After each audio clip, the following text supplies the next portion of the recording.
JP Morosi joins us from the GM meetings out west.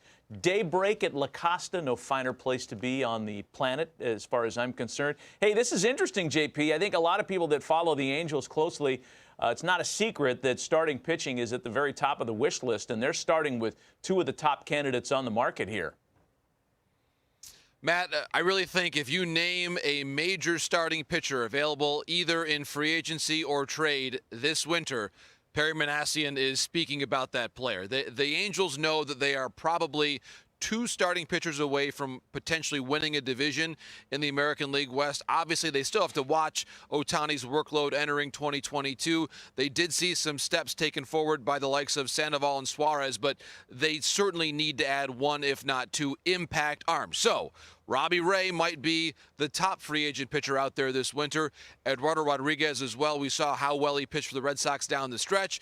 And the likes of the veterans in Justin Verlander and Max Scherzer. Of course, interesting, Verlander does spend a lot of time out in California nowadays, and Scherzer did pitch for the Dodgers at the end of the season, so maybe two pitchers there who are quite familiar with Southern California right now. Well, let me ask you this, because between just three guys, between Trout, Rendon, and Upton, you're talking about a massive future payroll commitment. How much flexibility do the Angels have moving forward to add, type A frontline guys, the likes of which you just talked about? Well, it's an excellent question, Matt, and certainly we have seen the Angels in the past be very aggressive in investing in free agent talent, a lot of different signings over the years under Artie Moreno. But to your point, you think about what a Shohei-Ohtani extension might look like, and the decimal points and the dollar signs on that one is going to be extraordinary. He hasn't even signed it yet, so it's not even on the books at this moment in time. I think you look at the free agent market, and perhaps, Matt, what I would say is that the Angels could go the route of trading for one starter and then signing the other. I certainly don't necessarily think they're going to get both Ray and Rodriguez, but if you want to hedge your expenses a bit, perhaps you sign, maybe you sign even one of the big guys. If it's going to be more than $20 million a year for the likes of a Ray or perhaps a Verlander or a Scherzer, and then perhaps trade for the other one. And one name I know we're going to talk about this morning, Luis Castillo of the Reds. So let me ask you this, JP. Are they feeling the heat that the window's closing on Trout's prime years and really control of Ohtani? That, hey, we need to get this done? I think so, Harold. And you look at Houston, and certainly they were able to extend their window of winning this year in a very extraordinary way, getting to the World Series.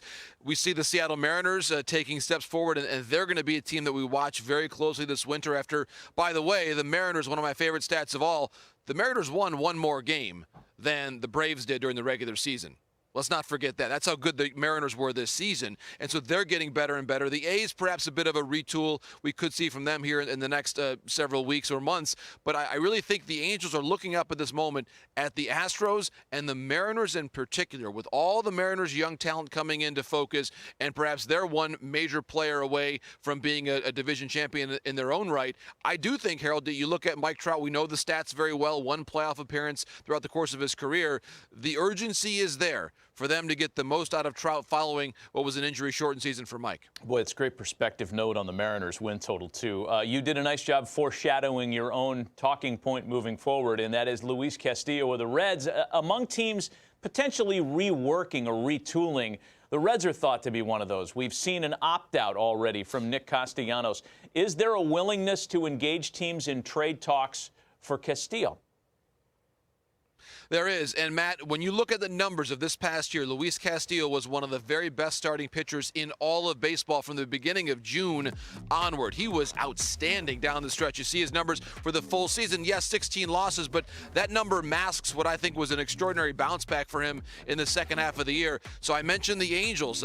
Could they put a Brandon Marsh in a deal to get Luis Castillo? I would mention a couple teams that we saw playing in the ALCS this year, both Houston and Boston, needing some starting pitching help. We saw that be evident for them given how many openers they were using. Could Castillo go to either Boston or the Astros? Any contending team, I would say, gentlemen, is a team that's going to be looking at Luis Castillo. The Mariners are one more option. I think they're a team that perhaps is one starting pitcher short, but we're seeing a lot of competition now, especially on the American League side, to really take that next step and perhaps put themselves in a pennant-winning position. Luis Castillo, given how he pitched in the second half of this year, could take any team a long distance toward that goal. We're going to get a lot of traction talking trade with teams like the Reds. We're going to get a lot of traction this winter talking about this free agent shortstop class. And Marcus Semien is at the highlight, the headline of it. Once again, signed to that one-year deal that really helped the Toronto Blue Jays accomplish what they did last year. Where are we drawing lines between Semien and his next employer? Well, Matt, one team I heard yesterday is the Seattle Mariners, and why they are so intriguing is they like J.P. Crawford as shortstop, but Semien could go to second base with Seattle, and then perhaps they move Abraham Toro to third with Ty France at first. A lot of movement on that infield in recent years. Of course, Kyle Seager likely moving on, but Semien, an MVP finalist and very thoroughly deserved based on his incredible production this past season.